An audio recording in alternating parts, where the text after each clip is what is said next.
વડોદરાની એસએસજી હોસ્પિટલમાં સારવાર માટે લવાયેલો દુષ્કર્મ અને પોક્સો કેસનો આરોપી પોલીસકર્મીને ધક્કો મારીને ફરાર થઈ ગયો હતો.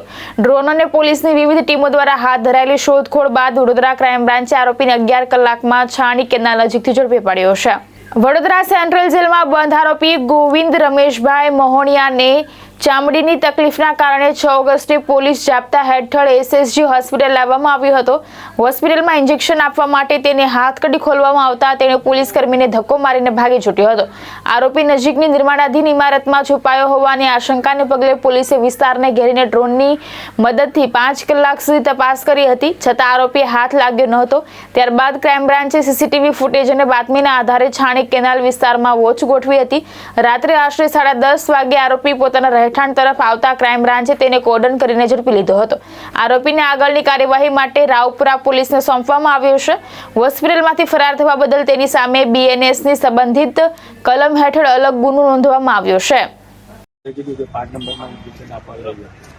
નંબરમાં ઇન્જેક્શન અપાવવા જતા ઇન્જેક્શન આપીને બીજું હતું પછી આપણે બોટલો આપી ત્યાંથી ધક્કો મારીને નીકળ્યો. એની પાછળ અમે દોડ્યો તો ઠેઠ આ બાજુથી મંદિરની ગરીમથી પાછળ એ દોડ્યો ઊંઘો પાડી ભાઈ પકડો અને ત્યાંથી નીકળીને આ કયો આરોપી હતો? પાકા કામનો કાચા કામમાં કઈનો હતો? દાઉદનો હતો. નામ ખબર છે? એનું નામ ગોવિંદ રમેશ મોહણિયા.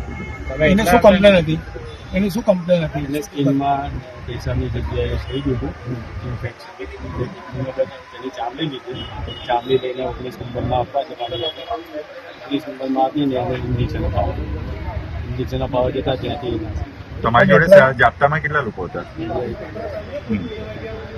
હથકડી પહેરાઈ હતી એમને? હથકડી સાથે ભાગ્યો છે? હથકડી કઢાઈ હતી બેને, પછી આ કાનના પણ ઇન્જેક્શન આપવાનું છે એટલે પછી ત્યાંથી નીકળી એને પાછળ કરી દે ત્યાં દોડ્યો. ત્યાં નીકળી મને દોડવામાં આવ્યું